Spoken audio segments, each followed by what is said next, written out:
Hey, how's it going, guys? I'm Emosebo. Thanks for watching the video. Today, I am in Kaboom Comics, talking news, talking nerd stuff with my man, Freddy Vela. Freddy, say hi. What's going on, guys? That's right. We are out here celebrating all things nerddom out here at Kaboom Comics, and you could probably hear Marvel vs. Capcom blaring in the background. Right there. We decided to let it because it's like it fits the tone, right? Yeah, you know, especially I think we have a lot of Marvel comics behind us too. Right there. Oh, I lied. There's a bunch of DC comics. Well, DC. close enough. You know. Well, you know what? Talking about DC, let's go for the first story, which is Matt Reeves is now officially the Batman director. That's right.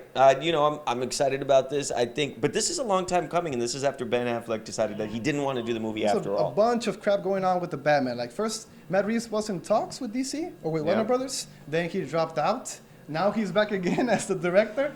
But I mean, if it's now official and he's staying, the guy did Planet of the Apes. That's right. So I really think that he's going to bring that action. I think that's what really the DC universe kind of needs right now, especially with, you know, that they haven't been doing so well, at least in my personal opinion. Yeah, I mean, yeah. But I mean, also, I wanted Ben Affleck to direct because the guy is really good.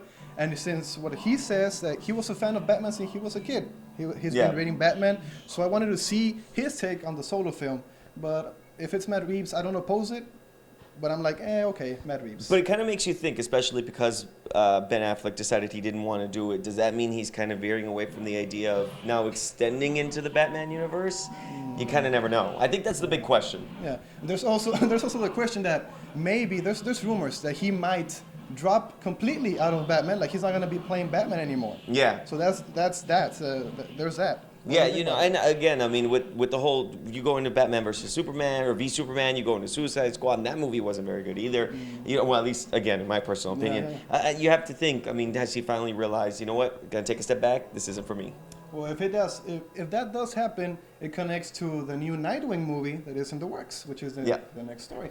Warner Brothers is working on a Nightwing movie. The speculations or the questions are that is it going to connect to Ben Affleck leaving Batman, and is Nightwing going to take over, or is it going to be like a solo film? He's going to be the sidekick. What's your take on it? Well, so I don't think they should be moving into a Nightwing movie just yet. They still have all these other movies they want to work on, and yet now they're adding another one to the plate. You got to get their stuff together in order to make this happen. But Nightwing, especially, I think, is such a good property, comic-wise, story-wise, cartoon-wise, and so I think if they don't really gel everything together, it's not going to work. Yeah, the director for the Nightwing movie is going to be Chris McKay, who did the Lego Batman movie. That's right. I did a review. Check it out on my channel. I know you saw my review. I did. I watched the movie. Yes. Whatever. But the Lego Batman movie was really good. What I like about Chris McKay is that he did a good job with the relationship of Batman and Robin. But the DCEU is super dark. Yeah. So the relationships are going to be really different from what we saw, like a happy Robin. Now it's going to be a dark and serious Nightwing. That's right. So there's that little question I have for McKay. I think he might do a good job, but time will tell. And also, people have been fan casting Nightwing. I don't know if you have a fan cast. No, I have. I don't have one. No. I have many for you. So I have Ian Somerhalder, the guy from the Vampire Diaries. Yeah. Really, really good-looking guy with a I know who he is. Face, Scott Eastwood, like he was in Suicide Squad. Yeah, so I don't think he's going to be moving his way over there now. Yeah. And Stephen McQueen, he was made Lightning McQueen. Yeah, sure. Lightning McQueen from Disney's Cars. No, Stephen McQueen, the actor, dude. Come on, man. Yeah. Boss Logic did check it out. Boss Logic did this rendition to him. He looks pretty good. But yeah, I mean, time will tell if Nightwing is going to be good. I don't want Batfleck to drop the Batman mantle and Nightwing to take over. I just want Nightwing to be the sidekick, not sidekick, but the hero. The next hero, yeah. You know, and again, if they really start gelling it well, I think, with the new Batman movie, and then if they really do well with the Nightwing movie, I think they can really start taking it off, especially because Nightwing isn't that well known of a character such as Batman and Superman. So not for mainstream people. Yeah, mainstream audience. At least they're going to be able to take a new spin on it. And I think that's where they'll be able to really take off with the character and take off with the DC universe, especially because, again, it's not doing too well. Yeah, but you know what's doing well? It's Injustice. That's right. Injustice 2 is coming out. And they released a new trailer, which is called Shattered Alliances, I think. And I'm falling back here, but that's all right. You can't see it, but I'm working on some bricks here. Oh, I'm like 7'1", so this guy's pretty tall. But yeah, Injustice 2 is coming out, and we saw our first look at Cyborg. Cyborg here, he has like a full armor look to him. I prefer to have Cyborg with some flesh. Like that's what makes him like for me a human, right? Because he's half and half. But like full armor makes him look like a full robot. I don't know if you like that. Almost Power Ranger-ish, I think. When I first saw it, I thought, are the Power Rangers being involved? And you know, when you take a look at the Injustice, I guess, series, the first game, I think really had the right ideas, but because it was building off of a lot of like the previous Mortal Kombat games and stuff like that, so I think they're on the right path. The story is great also. Like their own Civil War, DC's. Yeah. It's pretty cool. It could work out, but again, they gotta really mold it in order for it to actually develop it into something stronger, especially as a fighting game. You know, that storyline is really gonna make the difference. Like we don't see much of Cyborg, but we see like he throws people to Apocalypse through a boom tube.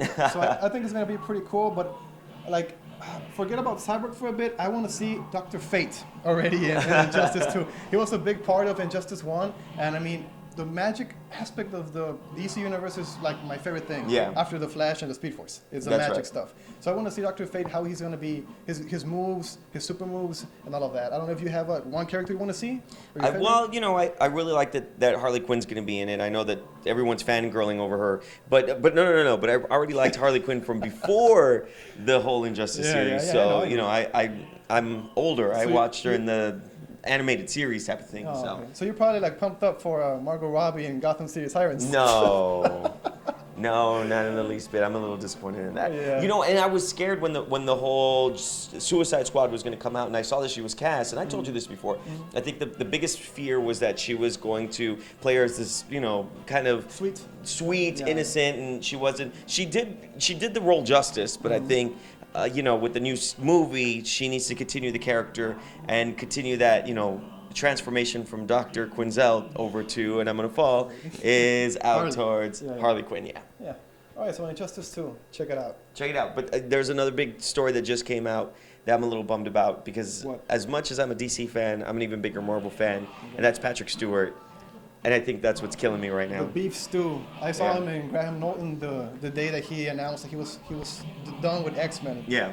I got a little emotional. I told my brother I was watching it there, and the way they express themselves, like this is the last time I'm doing it. It was a great time with Hugh and Logan. The movie is really emotional. You're gonna cry, and they cried.